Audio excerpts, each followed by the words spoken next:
दर्शकों नमस्कार। आप रजनीश शर्मा के साथ देख रहे हैं अपना मनपसंद न्यूज़ चैनल पोल खोल। 8 अक्टूबर 2023 रविवार को हमीरपुर जिला की बीवीआईपी पंचायत समीरपुर के संगरोह गांव में एक अनूठा कार्यक्रम आयोजित हुआ। कार्यक्रम अत्यंत सफल हुआ और इस कार्यक्रम की चर्चा होना भी लाजमी था। हजारों लोगों ने इस कार्यक्रम की तारीफ की और कुछ दर्जन भर लोग जिनका काम हर अच्छे काम का विरोध करना मात्र ही है, वे भी अपना धर्म निभाते हुए एक बार फिर दुष्प्रचार में लग गए। किसी पीड़ित प्रभावित को एक मुर्गी या बकरी तक दान न करने वाले वे कथित चमचे जिला परिषद सदस्य पवन कुमार द्वारा बरसात पीड़ितों को 2 दुधारू पशु दान करने पर अपना मानसिक संतुलन खोते हुए नजर आए।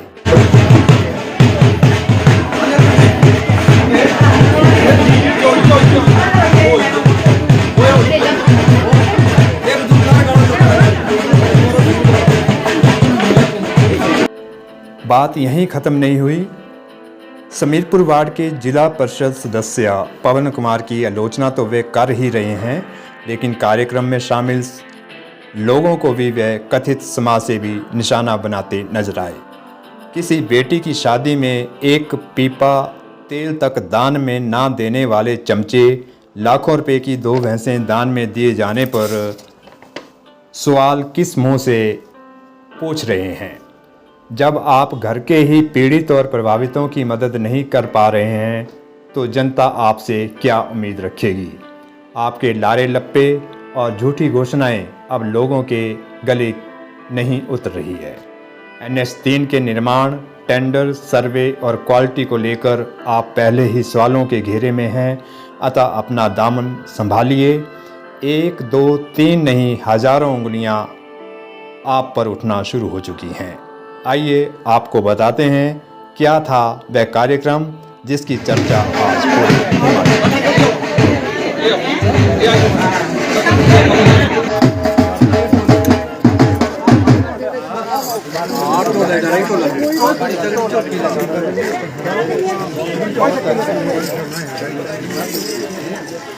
जिला परिषद पवन कुमार जिंदाबाद जिंदाबाद जिंदाबाद जिंदाबाद। जिला परिषद पवन कुमार जिंदाबाद जिंदाबाद जिंदाबाद जिंदाबाद। जिला परिषद पवन कुमार जिंदाबाद जिंदाबाद जिंदाबाद जिंदाबाद।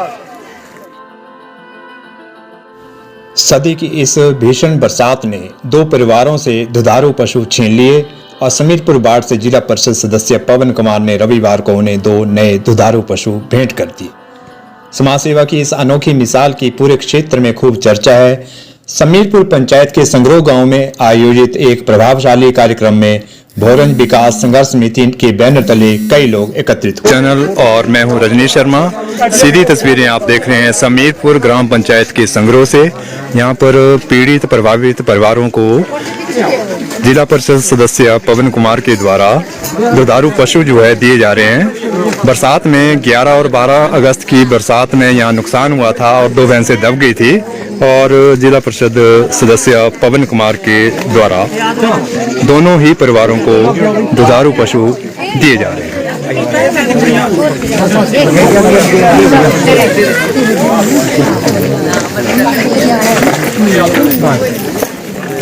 एक मिनट चलो। जय श्री राम। जय श्री राम। जय श्री राम। भारत माता की जय। भारत माता की जय। भारत माता की जय। समाज सेवा की ये अनोखी मिसाल आप संगरोह में देख रहे हैं। जिला परिषद सदस्य पवन अपने संबोधन में पवन कुमार ने कहा कि जनता ही उनकी धन दौलत है जिसे कोई नहीं छीन सकता। उन्होंने कहा कि उनके खिलाफ झूठा प्रचार करने वाले आज कहाँ हैं, जो ये कहते नहीं थकते थे कि पवन कुमार का सब कुछ बिक चुका है। आज विपदा की घड़ी में आलीशान गाड़ियों में रात को घर आ सुबह जल्दी भागने वाले नेताओं को अब जनता पहचान चुकी है। लोग अब उनके झांसे में नहीं आएंगे। पवन कुमार ने कहा कि जनता भी उसी नेता को सम्मान और प्यार देती है जो उनके संकट के वक्त 24 घंटे खड़ा रहता है। पवन ने कहा कि हजारों लाखों का नुकसान होने के बावजूद कथित समाजसेवी राजनेता 2000 रुपये जेब से निकाल नहीं पाए। उन्होंने कहा कि वे लगातार लोगों के सुख दुख में शामिल होते हैं और जनता का भरपूर प्यार उन्हें मिल रहा है। कोरोना काल से शुरू हुई समाज सेवा प्राकृतिक आपदा के बाद भी जारी है। हम सौभाग्यशाली हैं कि हम जालपा देवी माता के चरणों महामाई के आशीर्वाद से जो है वो हम और हमारे परिवार हम सब सुरक्षित हैं। हम धन्यवाद करते हैं। मैं यहाँ पर जरूर चाहूंगा कि जालपा देवी माता का आप जो है यहाँ पर जरूर जयकारा बोले। मैं यहाँ से बोलूंगा जालपा जय माता वा देवी की, तो आप सब भी जरूर इसके साथ हैं। जालपा देवी माता की, जालपा देवी माता की, बोलो बोलो की, हर हर महादेव। मैं यहाँ पर आपके समक्ष मेरे बारे में बातें रखी हैं। मैं धन्यवादी हूँ। बक क्षेत्र की माताओं बहनों बाप सबका भी धन्यवादी हूँ कि आप सबके आशीर्वाद से मैं यहाँ तक आपके समक्ष सेवा कर पा रहा हूँ।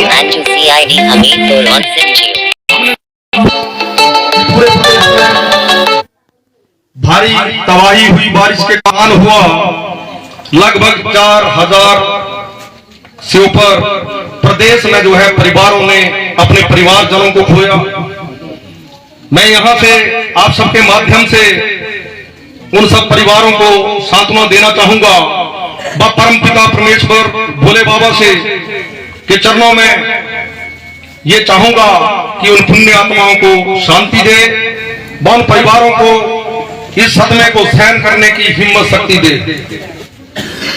आप सब लोगों के आशीर्वाद से आपने देखा होगा, चर्चा तो जिसके मन में जैसा है, जैसी किसी की पिक्चर है, तस्वीर है, वो उसके ऊपर भाषा ही बयान करेगा। ये समाज है, वो हर आदमी का अपना तरीका होता है सोचने का और बात करने का। आप लोगों के ध्यान में रहा हो तो आपने देखा होगा कि आपदा काल में जब सरकार के माननीय मुख्यमंत्री भ्रमण पर आए भोज विधानसभा क्षेत्र में, तो मैंने जो हमारा खड बाजार का क्षेत्र पड़ता है वहां पर उनका काफिला रोक लिया, अपने किसी व्यक्तिगत लाभ के लिए नहीं, क्षेत्र की गरीब जनता के लिए, पीड़ित परिवारों के लिए। मैंने वहां उनसे पूछा कि माननीय मुख्यमंत्री जी ये बताइए कि जिसका घर मकान इस बरसात में ढह गया या जिसका घर मकान जर्जर अवस्था में है या जिसकी गौशाला बैठ गई, जो इस परिवार के साथ भी घटित हुआ, जिसके प्रांगण में आज हम खड़े हैं, मैंने पूछा कि 95,000 की राशि आप मकान बनाने के लिए बोल रहे हैं, तो क्या 95,000 में मकान बन जाएगा? या भैंस बाड़े की बात की जाए तो क्या 10,000 रुपए में वो बन सकता है? मैंने बोला ये तो प्रदेश की जनता के साथ एक भद्दा मजाक है, अपने लिए नहीं गया था, क्षेत्र की जनता के लिए। प्रदेश के मुख्यमंत्री को यदि किसी ने रोका तो आपके वोटों की ताकत थी, आपके इस बच्चे ने, आपके इस भाई ने मुख्यमंत्री को रोका। और उसके बाद यदि आपको जानकारी मिली हो तो वहां से सरकार ने यह घोषणा की कि जिनके मकान गिर चुके हैं उनको हम 1,30,000 रुपया देंगे और जो भैंस बाड़ा है उसके लिए 1 लाख रुपया देंगे। लेकिन अभी पूर्व में हमारी जिला परिषद की बैठक हुई, मैंने फिर माननीय मुख्यमंत्री हिमाचल प्रदेश सरकार को जिला परिषद बैठक के माध्यम से यह प्रस्ताव डाला कि क्षेत्र की जनता के साथ, पीड़ित परिवारों के साथ ये भद्दा मजाक मत कीजिए। हमारे क्षेत्र की जनता जिसका मकान जर्जर हो गया, जिसका मकान ध्वस्त हो गया, वो 1,30,000 में भी बनने वाला नहीं है। उसके बाद एक घोषणा हो रही सरकार की तरफ से कि पुनर्वास करवाया जाएगा जो परिवार जुड़ गए हैं। लेकिन जब वो पुनर्वास करवाएंगे तो हम सरकार का धन्यवाद भी करेंगे, हम किसी सरकार के विरोधी नहीं हैं। लेकिन मेरी जो व्यक्तिगत बात है वो यही है कि जो पीड़ित है उसकी सेवा के लिए जो है वो सरकार को जो है जनता के साथ खड़ा होना चाहिए। इस आपदा काल में करोड़ों रुपया जो है वो अन्य राज्यों से भी आया, हमारे प्रदेश के माताओं बहनों, मुख्यमंत्री स्वयं बताते रहे, छोटे छोटे बच्चों ने अपने गुल्लक में जो थोड़ी थोड़ी राशि इकट्ठी कर रखी थी वो भी माननीय मुख्यमंत्री हिमाचल प्रदेश सरकार को भेजी। लेकिन मैं ये पूछना चाहता हूं, जब ये करोड़ों रुपया इस प्रदेश को मिला, बड़े बड़े एक्टर्स ने, मुख्यमंत्रियों ने, हमारी जनता ने जब वो धन वहां दिया, तो फिर क्षेत्र की जनता के साथ भद्दा मजाक क्यों 1,30,000 रुपए में मकान नहीं बने? जहां हम इस क्षेत्र में खड़े हैं सिंगरों में, यहां पर जो है ये लहासे पड़े हुए हैं। मैंने यहां पर देखा कि आज तक वो लहासे जो है वो उनको उठाने की प्रशासन ने जहमत नहीं उठाई। होना तो ये चाहिए था, जब जनता ने करोड़ों रुपया दिया है, आप जब जाते हैं, हमारे प्रशासन की तरफ से भी लोग आए, शायद हो सकता है नेता जन भी साथ आए, 2,000 5,000 की फौरी राहत के साथ फोटो खिंचवाया कि जी हमने ये दे दिया। इसको देना नहीं बोलते हैं, देने के लिए जिगर चाहिए। कोई कमी नहीं है हम लोगों ने, मैं यहां से किसी नेता के ऊपर कोई कटाक्ष नहीं कर रहा हूं, लेकिन देने के लिए एक खरबोपति लोग बैठे हैं। यदि वो लोग चाहें गरीब की समस्या को समझें, उसके लिए उनका हृदय तड़पता हो, तो मैं ये आपको दावे से कह रहा हूं कि क्षेत्र में या हमारे समाज में कोई भी गरीब जो है वो भूखा नहीं सह सकता है। जहां तक मेरी व्यक्तिगत बात है, मैंने तो पूरा जीवन इस क्षेत्र की जनता के लिए जो है वो अंतिम सांसों तक दे रखा है। आज भी हमें जब लगा, हमने चर्चा की, भाई विवेक ठाकुर जी हमारे सम्माननीय अध्यक्ष हैं, भोरज विकास संघर्ष समिति से हमारे पदाधिकारी हैं, हमने सबसे चर्चा की। मुझे इन्होंने भी आदेश दिया वहां से कि पवन जी दौड़िए, जितना सेवा कर सकते हो उतनी करके दीजिए, ताकि इस क्षेत्र को भी पता चले कि भोरज विधानसभा क्षेत्र में कोई भोरज विकास संघर्ष समिति भी है जो चुनावों के वक्त में जनता को शराब नहीं पिलाती है, ना किसी भाई को, ना किसी युवा साथी को 100 रुपया नहीं देती है बूट। लेकिन जब विपदा काल वक्त आता है तो उसके उस वक्त जो है हमारे लोग कंधे के साथ कंधा मिलाकर जनता के साथ, पीड़ित परिवारों के साथ खड़े हो जाते हैं। मैं उन लोगों से भी पूछना चाहता हूं जो कुछ एक भाई हैं, जब वो वक्त आता है चुनावों का तो ठगा जाता है, बरगलाया जाता है, पुराने गिले शिकवे भुला देने की बातें की जाती हैं। कितनी बार ठगोगे? हर व्यक्ति जहां तक मुझे समझ आती है, चाहे वो अमीर है चाहे गरीब है, चाहे कोई भूखा सोता है या खाना खा के सोता है, वो अपने घर में अपनी क्षमता अनुसार सोता है। कोई भी मेरे जैसा नेता जो खाना देने नहीं आता है। लेकिन इस लोकतंत्र की खूबी है, लोकतंत्र में हम लोगों को ये स्वयं देखना चाहिए। हालांकि जनता जागरूक है, आज का युवा समझ रहा है। वोट उसको दीजिए जो आपको सस्ते में मिलता हो, आपकी बात सुनता हो, और जब उसके पास क्षमता हो वो आपके बच्चों की रोजगार की लड़ाई लड़ता है। कैसे व्यक्ति को वोट देना चाहिए? आप सबसे मैं ये पूछ रहा हूं कि जो रोजगार की बात करे, क्षेत्र के विकास की बात करे, क्या वोट उसको देना चाहिए? देना चाहिए?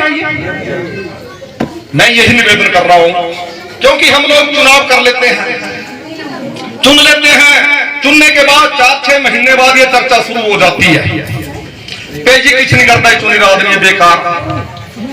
लेकिन जब वोट का वक्त आता है तो बगल से उठ के भी मेरे जैसे रिश्तेदार आते हैं कि नहीं भाई ना खानदानी है, इलनानी है, तकलीफ सब पीढ़ियां खराब हो जाए। भाई ताले खरा बुरा हाँ अपना अपू देखना, अपू निपटना, एक वोट आ सका भाई को मजदूरी च देना। यदि व्यक्ति देख के वो वोट हम डालेंगे तो मुझे ये लगता है कि पवन कुमार तो कुछ भी सेवा नहीं कर पा रहा है। शायद हो सकता है उन लोगों में से मेरे से एक बढ़कर समाज सेवक आपकी सेवा के लिए खड़ा हो जाएगा, आपके उस वोट की ताकत से खड़ा हो जाएगा। मैं आप सब लोगों से यही निवेदन करता हुआ ज्यादा समय नहीं लेंगे। यही निवेदन है कि आप लोग भी नेक कार्यों के लिए, अच्छे कार्यों के लिए जो वो हाथ बढ़ाएं। मैं भी जहां खड़ा हूं, मेरे साथ रजनीश जी ने बात की थी कि चुनावों में एक सहानुभूति, एक व्यक्ति को डिफेम करने के लिए शब्द छोड़ दिए गए कि जी पवन कुमार का सब कुछ बिक गया है, फलां व्यक्ति ने खरीद लिया है, उस बेचारे का तो बेड़ा गर्क हो गया। लेकिन मैं आप लोगों को बता देना चाहता हूं, हम लोगों को भी यहां से बता देना चाहता हूं कि जिस व्यक्ति के साथ परम पिता परमेश्वर भोले बाबा खड़ा हो, वह मेरे समाज की भोरंज विधानसभा क्षेत्र की माताएं, भाई बहन, बाबा बुजुर्ग खड़े हो, वो व्यक्ति कभी गरीब नहीं हो सकता है। पवन कुमार के पास जब तक आप क्षेत्र की जनता मेरे साथ है, मेरी ना तो धन कम होने वाला है, ना ही तो मेरी प्रॉपर्टी खत्म होने वाली है, क्योंकि आप सब लोग ही, आम जनमानस ही मेरी प्रॉपर्टी है, मेरी धन संपदा है। मैं आप सबका यहां पर धन्यवाद भी करूंगा, क्योंकि आप लोगों ने विकट परिस्थितियों में मेरा साथ दिया है। मैं यहां पर आपसे यह निवेदन फिर पुनः करूंगा कि जहां भी पुनीत कार्य है, अच्छा कार्य है, हम लोग उस कार्य की ओर अग्रसर होंगे तो शायद हमारा क्षेत्र जो है वो बुलंदियों की ओर पहुंच सकेगा। मैं आपको यहां से वायदा दिलाना चाहता हूं कि मेरे पास जिला परिषद रहते जो क्षमता है, उस क्षमता में ये चीजें नहीं आती हैं, लेकिन उसके उपरांत भी हमने एक प्रयास किया है। जब से मैंने होश संभाला है, मैंने सब चीजें देखी हैं। मैं जहां तक जिस परिवार से आता हूं, हमने देखा है कि वैसे व्यक्ति को चंद एक कर्मचारी विभागों में ऐसे भी होते हैं, वो उस व्यक्ति को अंदर अपनी बात रखने तक नहीं जाने देते। मैं वहां से निकला हुआ व्यक्ति हूं। मैंने देखा है कि एक व्यक्ति ऑफिस के बाहर बैठा है, एक पीएन भी कभी कभी उस बेचारे को अंदर नहीं जाने देता। तो मुझे जो ताकत बख्शी आप जनता ने वोट, उसके भूते में आप लोगों के लिए, चाहे प्रधानमंत्री हो, चाहे मुख्यमंत्री हो, चाहे हमारे डीसी साहिब हो, कोई भी व्यक्तित्व हो सम्माननीय, मैं उसके पास आप सबकी बात रखने से कभी गुरेज नहीं करता हूं। मुझे यहां भी कहा गया, जब माननीय मुख्यमंत्री सुखू जी क्षेत्र में आए, मैं आपको एक मजेदार वाक्य बताता हूं। कुछ एक लोगों ने, जो सरकार सत्ता शासन में बैठे लोग हैं, मुख्यमंत्री को यह सूचना दे दी गई कि पवन कुमार जो है वो आपका घेराव करने वाला है। मुझे मुख्यमंत्री के आने से 3 दिन पहले फोन आना शुरू हो गए, कुछ एक मीडिया बंधुओं के माध्यम से भी, एसपी हमीरपुर के माध्यम से भी, कि पवन जी बताइए क्या कहां क्या है। अंत में तो इतनी बात आ गई, जिस दिन सीएम यहां आए थे, मेरे पास एक बड़े रैंक का अधिकारी पहुंचा कि पवन जी आप मेरे छोटे भाई हैं, बड़ी तमन्ना है आपके साथ चाय पीने की। मैंने बोला जी स्वागत है, वेलकम है आपका, कोई दिक्कत नहीं है। हेलीपैड पे मुख्यमंत्री कल्याण में उतर रहे थे, लेकिन वो मेरे साथ चाय पी रहे थे। मैंने पूछा अधिकारी महोदय बात क्या है? बोला पवन जी सुनने में आया है, कुछ इनपुट्स मिले हैं कि आप जो है वो मुख्यमंत्री को काले झंडे दिखा रहे हैं। मैंने बोला भाई मैं उसको काले झंडे क्यों दिखाऊंगा, वो मेरा मुख्यमंत्री है और मैं चुना हुआ व्यक्ति हूं, मैं मर्यादित कार्य क्यों करूंगा। काले झंडे तो तब दिखाए जाएंगे जब जनता के हक के साथ प्रदेश का मुख्यमंत्री नहीं खड़ा होगा। मैं अपनी बात अवश्य रखूंगा, क्षेत्र के पीड़ितों की बात सीएम से जरूर रखूंगा। मुझे धमकियां भी आई और उसके बाद हुआ क्या, जब मैं वहां से उठा तो मेरे पीछे 3-4 लोग पुलिस के लगा दिए गए और वो मेरी गाड़ी की रैकी कर रहे थे कि पवन कुमार कहां जा रहा है। और मैंने जब गाड़ी जिस दुकान के सामने खड़ी की, वहां पर पूछते हुए पुलिस वाले आ गए कि जी ये किसकी गाड़ी है। उन बेचारों को क्या पता था जी पवन की है। बोले कहां गया वो? बोला जी हमने तो देखा नहीं। और मैं अंदर दुकान के बैठा हुआ था और मैंने जैसे ही वीडियो उनका बनाना शुरू किया, वो तुरंत गाड़ी में बैठ के और वहां से फिर वो भाग निकले। आप देखिए किसके लिए हो रहा है, मैं इस क्षेत्र की जनता के लिए तो कर रहा हूं ये सब। लेकिन वहां पर झूठी जानकारी दे दी गई लेकिन अंत में मैंने घाट बाजार में महाप्रभु काफिला जरूर रोका और वहां से वो सीएम साहब तुरंत जाने की तैयारी में थे। मैंने बोला, उनका मैंने डोर नॉक किया और गाड़ी में बैठ गए थे। मैंने बोला, सीएम साहब दरवाजा खोलो। तो हमने जो बात रखी वो क्षेत्र की जनता की रखी।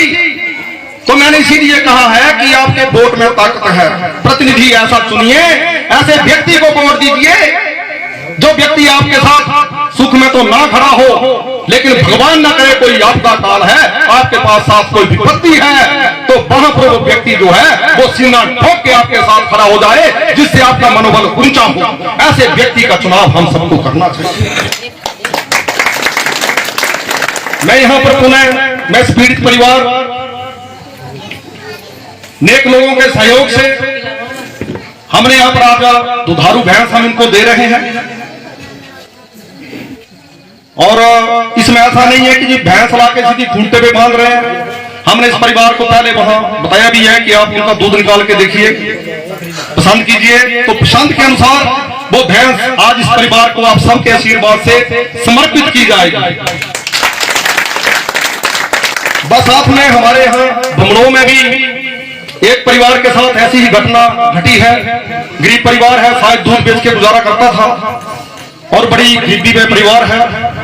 तो हमने वहां भी यही प्रयास किया है, वो भी भैंस आज आप सबके आशीर्वाद से उस परिवार को भी समर्पित की जाएगी, ताकि वो लोग जो है वो अपना धनोपार्जन करते रहे। आप सब लोगों ने इस अब समय सारा काम का टाइम है, हर तरफ जो है फसल का काम है, खेतों का काम है। आप सब इतनी सारी संख्या में अपना बहुमूल्य समय निकाल कर यहाँ पर आए हैं। मैं दिल की गहराइयों से पुनः आप सब माताओं, बहनों, बुजुर्गों सबका धन्यवाद करता हुआ आप सबको के लिए भोले बाबा से यही प्रार्थना करता हूँ कि आप लोग दिन दुगनी रात चौगनी तरक्की करें। मैं यहाँ पर प्रवीण पंडित जी, ये यहाँ इनकी गौशाला है, मेरे बड़े भाई हैं। इनको पता लगा कि पवन जी ऐसा कुछ कार्य करने जा रहे हैं, स्वेच्छा से मेरा इंतजार कर रहे थे, आपके बगल में रोड पे खड़े हुए और वहां रुके थे। पवन जी सच बोल रहे हैं, झूठ बोल रहे हैं? मैंने बोला, बड़े भाई ऐसा कुछ नहीं है, भोले बाबा का आशीर्वाद है, ये सत्य ही कथन है। तो वहां पर ये अपना जो हमारे नित्य कर्म होते हैं हिंदू धर्म के अनुसार, वो वहां उस गौशाला में लमड़ू से जो पीछे है वहां पर ये करवाते भी है। तो आप सबका पुनः मैं बहुत बहुत धन्यवाद करता हूं और आप सबसे यही कामना करता हुआ कि जिन जिन जिन परिवारों में दिक्कत आई है, उन परिवारों के लिए हम भविष्य में भी प्रयास करते रहेंगे। पूर्व में भी किया है वर्षों से, आगे और ज्यादा करेंगे। जिला पवन कुमार अलग अलग वार्डों से जिला परिषद चुनाव जीतने वाले एकमात्र जिला परिषद सदस्य हैं। वर्तमान में वह समीरपुर वार्ड से जिला परिषद के सदस्य हैं। उन्होंने अपना सारा मानदेय गरीबों में बांटकर समाज सेवा की है। राजनीति में परिवारवाद के वह हमेशा विरोधी रहे हैं। ब्लड डोनर के रूप में इनकी अलग पहचान है। जिला परिषद की बैठकों में हमेशा ज्वलंत प्रश्न पूछ जनता की आवाज़ को बुलंद रखते हैं। ताज़ा अपडेट और खबरों के लिए देखते रहें पोल खोल न्यूज़ चैनल। वर्ग से उस परिवार से आता हूँ जहाँ पर हमने गरीबी को बड़े नज़दीक से देखा है। तो मैंने जब से ही मैंने होश अपना संभाला तो मुझे लगा कि मैं ये जीवन जो है वो उन मजबूर और आम मानस के लिए दूंगा जिनकी शायद जो है वो बड़ा जो सरकार सिस्टम है या प्रशासन है वो उनकी नहीं सुन पाता है। तो मैंने ये जीवन से मैंने शुरुआती दौर में ही ये प्रण लिया कि मैं जब तक जीवित रहूँगा, जिंदा रहूँगा, जब तक मेरी सांसें रहेंगी, जो मेरा भोर विधानसभा क्षेत्र है, मैं यहाँ पर लगभग प्रयास करूँगा कि जहाँ मेरे गरीब का, मजबूर का जो है वो पसीना गिरेगा, वहाँ पर मैं अपना लहू बहा दूँ, एक एक बूंद बहा दूँ। यही मैंने अपना जीवन में जो है अपना एक लक्ष्य बनाया हुआ है। पवन जी, एक बार फिर वही सवाल, आपके खिलाफ एक दुष्प्रचार हुआ था कि सब कुछ बिक गया, लेकिन फिर भी आप समाज सेवा में जुटे हैं, दान में लगे हुए हैं और लोगों की सेवा कर रहे हैं। क्या कहना चाहेंगे? जहाँ तक दुष्प्रचार की बात है वो उन लोगों को शायद कई बार जो है वो जनता ने उसका उत्तर दिया है और आज भी शायद उन लोगों को यहाँ से जो है उसका उत्तर मिल गया है। उन लोगों को यहाँ से ये समझ लेना चाहिए कि ये जो आप लोग दुष्प्रचार करते हैं या टांग खिंचाई करते हैं अच्छे कार्यों के लिए, आपको भी जो है वो पॉजिटिव वे में जो है वो जनता की सेवा में जुट जाना चाहिए। मैं आपके माध्यम से ये बता देना चाहता हूँ कि पवन कुमार का आज तक ना तो कुछ बिका है, ना ही तो मुझे किसी ने खरीदा है, ना ही तो पवन कुमार बिक सकता है, ना ही तो मुझे कोई खरीद सकता है जब तक मैं पवन जिंदा भाई हूं। तुम आगे बढ़ो, हम तुम्हारे साथ।